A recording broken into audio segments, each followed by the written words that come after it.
Let's go over the racing in Las Vegas this past weekend. Riley Herbst finally won his first Xfinity Series race after 139 starts, and I tell you right now, I mean, that was an emotional thing. I don't know how everybody else. I don't know how it felt to anyone else watching at home, or whether you were there or not. But standing up in that booth and being so close to him down on the front straightaway, going on and on about how this was such a big deal to him. Well, it really hit me. Pretty cool. He's a great dude. Yeah, he's he's a great dude. When you hear, when you see what when you look at what he's done on the racetrack, or the lack of what he's done, and you kind of get snippets of his background, where he's from, where he grew up, there's some preconceived notions, right? There's some assumptions that are not all great about what kind of, if you were to go walk up to him, stereotypes, talk to him, yeah. What would he say? How would he act? I'm telling you, I've been more than impressed every time I've ever had a chance to even engage with him at the racetrack and talk to him. He is the nicest kid.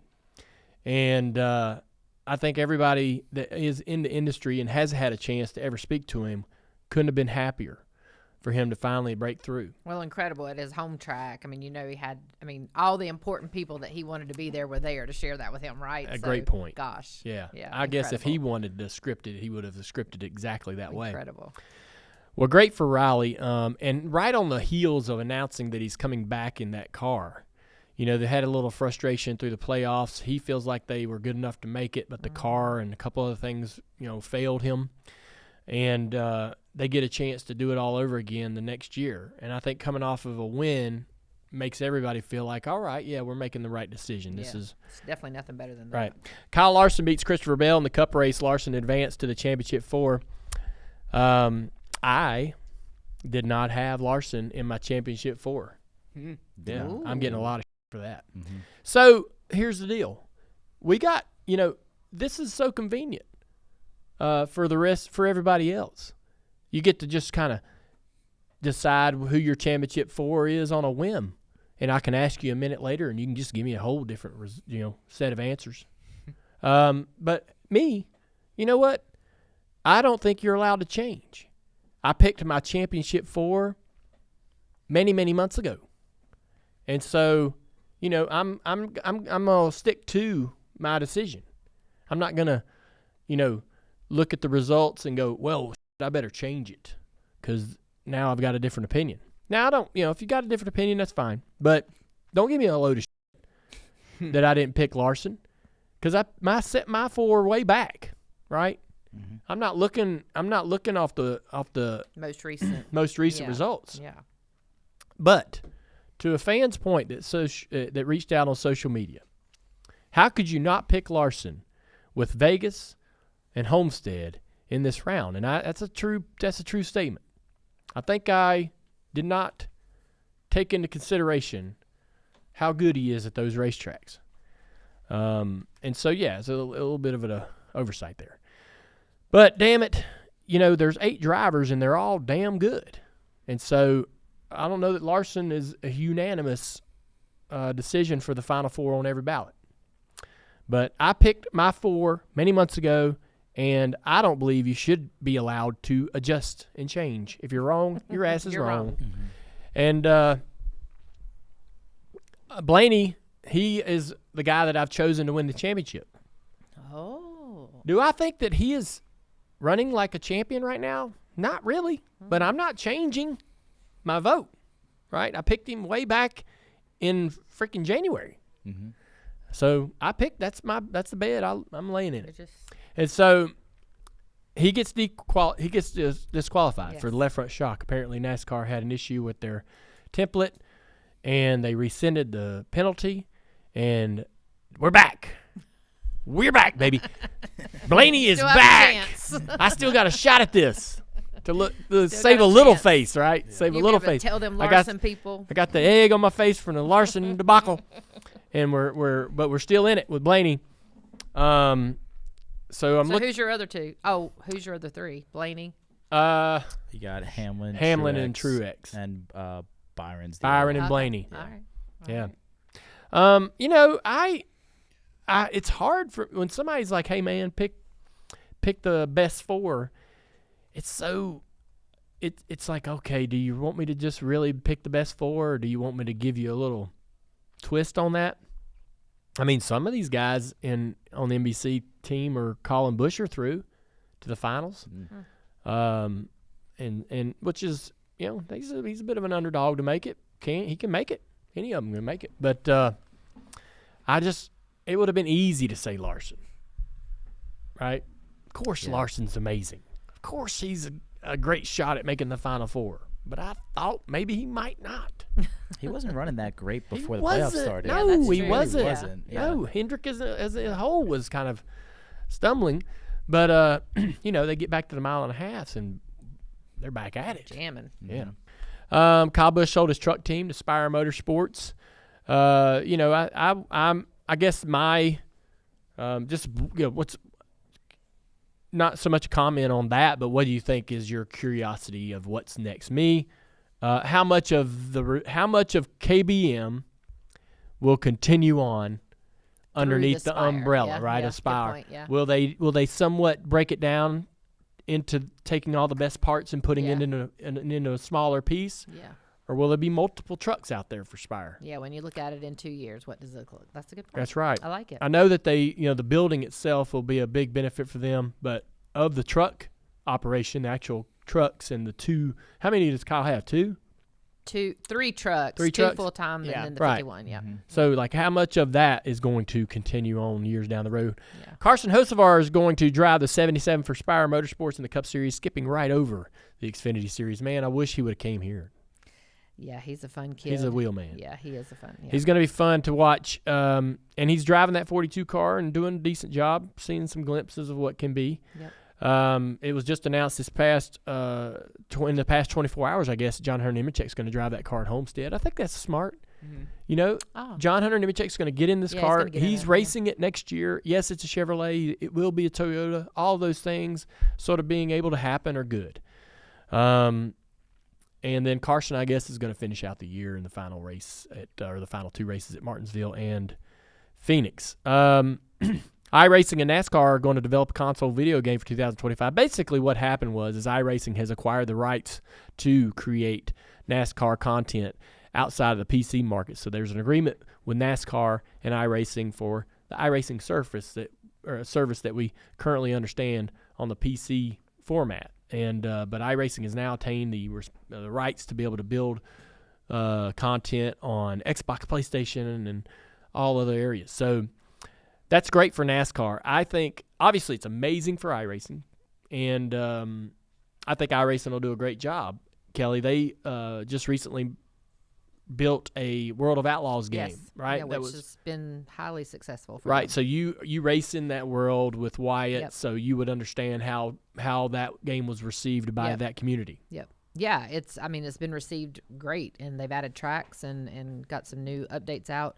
I'm curious though, from the perspective of the iRacing part of it, and it is so technical and whatnot, how that will translate to the console game, right? With what people have played in the console games prior to then this, and what that will look like. I've been in a few conversations with iRacing about their vision, and it's very, it's absolutely what you would expect in terms of there's some realism, but also the console side of it has to appeal to a wide audience, right? A very general wide audience. So I think that they're going to nail the target. Everything they do, they've done. They do a good job, yeah. So. The 2024 schedule was released. Notable changes. The Clash is back at the Coliseum. Thumbs up, thumbs down. I'm ready for it to move on. Leave it, I don't dig it over there. I don't dig it. But it was good for a couple years, but I'm ready for something else cool. Yeah. Atlanta replaces Fontana as race number 2. I'm good with that. The first thing I thought of there is, will it snow? Yeah. Because that's what used to happen. I know. It's not Atlanta being the number 2 race on the schedule has it was postponed quite a few times in our lifetime. Bristol, back-to-back concrete races, but no. So the dirt's gone, but no. This was the one thing that pissed me off. So I was going to run the first Bristol Xfinity race if it was on the schedule. And it's not. They don't run, Xfinity It's don't run there twice. It's truck and Cup. Yeah, Xfinity doesn't run there twice. Huh. I'm disappointed in that. I wanted to go there and race in the spring in the Xfinity car. We just had such a great run there at the night race. Well, I'm sure if you would have told them that, they'd have probably done some different things. I don't know what the hell. Xfinity used to go there twice a year. I thought it was a given that was going to happen. Are we somewhere instead or are we off? I can't recall. Y'all are off. Yeah, got it. But I am glad Bristol's not doing dirt anymore. Oh, well, that's what I was going to say. I think, and that looks like an overwhelming response that that means we're getting closer to paving it with asphalt, I think. Dirt, no Probably dirt. not. The All-Star race is back at North Wilkesboro. It will be repaved. I think that the repave is great. I'm glad they tried the old asphalt. I don't think that the old asphalt is why we had such a sort of lackluster race in terms of action and racing. And I don't know that the repave is entirely the answer. NASCAR has a serious problem with the next-gen car at the short tracks, any short tracks. That, to me, is I'm putting something on NASCAR here, man. I'm really trusting them and hoping that they're going to fix this. They got it figured out. They got to. And it's not so much like, look, man, it took forever for Wilkesboro to come back. It was there was a lot of people that thought it would never happen, and now it's here, and the product is so bad. Yeah, now it's got to be good, right? We got to fix the product. Yeah. How long can North Wilkesboro hang on? Iowa is on the Cup schedule for the very first time. This has got to be thrilling for a lot of people that have been. So many people love racing Iowa. They do. Yeah. And there's a lot of fans that have been begging for Iowa to get on this opportunity. So I think that's cool. I can't wait to see the racing there. Brickyard 400's back at the Oval. Everybody's about that. There's a 2-week Olympic break. Not sure I'm thrilled about that. I don't like a break in our schedule. And 2 weeks is a long time. Well, I don't like a break in our schedule determined by other sport. Yeah, true. Look, nothing against the Olympics, but we would always adjust our schedule based on, well, if the NFL's doing this and this is happening, there's a primetime game here, and so we're always like moving for everybody else. Hell with that. we ought to be doing what we want to do. Move for us. Yeah, you move. Yeah. Yeah. Darlington is the regular season cutoff race, and that is really only because they did not want to move from that date. Makes sense. It's historical. Yep. And I love it. So some traditions remain. Atlanta, Watkins Glen, and Bristol now the round of 16. Now, the racing in Atlanta is pretty insane. Watkins Glen and Bristol, I mean, that's a crazy round. That is a crazy round. I would caution NASCAR, whoever it is that's making the decisions for these rounds, I would caution them to have some purity. We've got some crazy races that can go into these rounds, right? Some bonker, like a Talladega or a Daytona in any round is a wild idea, yes, right? Game changer. But Atlanta, Watkins Glen, and Bristol, that's like a lot happening in one moment, right? That's like 3 races that could just go any direction. So you're saying that there should be one that's kind of a pure, constant, just a mile and a half. Yeah. I would caution them not to get too wild. Because the end result could be a flukish sort of vibe, right? And so, anyways, I know that they want to make moments, and I get that. We absolutely have to make those moments. But these rounds, man, are getting crazy. Yeah. Right? Yeah. Championship races at Phoenix for the 4th straight year. I don't know what that's all about. I love Phoenix. I love going there. You would think they would change it up just the way they want to do things. I think everybody misses Homestead. Yeah. Yeah. And it's such Homestead for the last race of the year. Maybe it's just me, man, but it just felt right. It was perfect. When I would be down there, it felt, what is synonymous with finishing the year is that Florida sunset, man. It was like the vibe at the racetrack and everything about what was the truck race and the championship celebration on the front straightaway, the Xfinity race, and then the championship celebration. It was like it was like clockwork, and it felt right. It matched, and all those beautiful sunsets and the nice warm weather. I mean, there's not one thing bad I can say about it, other than the fact that it's kind of in the far corners of the country, right? It's like it's not central. As far Neither is Phoenix. No, it ain't. No, it ain't. Which I don't love that either. Yeah. But yeah, I miss the races ending. I miss the season ending at Homestead. But I think I could get the same experience at a Daytona or somewhere else. You know, I love the warm environment. I love finishing at a comfortable space. You know, we don't want to go somewhere and end the season and celebrate in our fur coats. But I don't know, man. Phoenix. Yeah, I don't know. I don't know what else. What else it Phoenix would be. is a tough one. Yeah. At least rotate it. I mean, You can't have a wild card race as the last one though, because again, you end up in that situation where something crazy could happen. But I still also feel like Phoenix is so far from home. it is, and we end there in the dark. Yeah. Well, I know we do on the Xfinity side. I've not stayed for the Cup, but Yeah, I wonder what that's like. And if I'm there at Phoenix, and I've never watched it from the seat of the. I've never watched it from the East Coast on my television.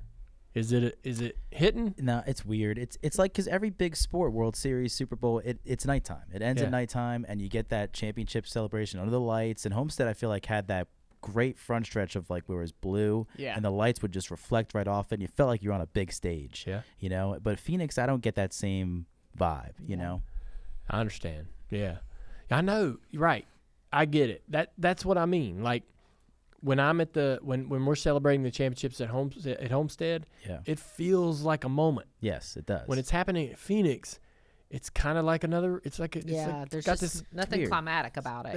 Is there another race next week? You know. Yeah. Plus, we only go to Homestead once a year. Yeah.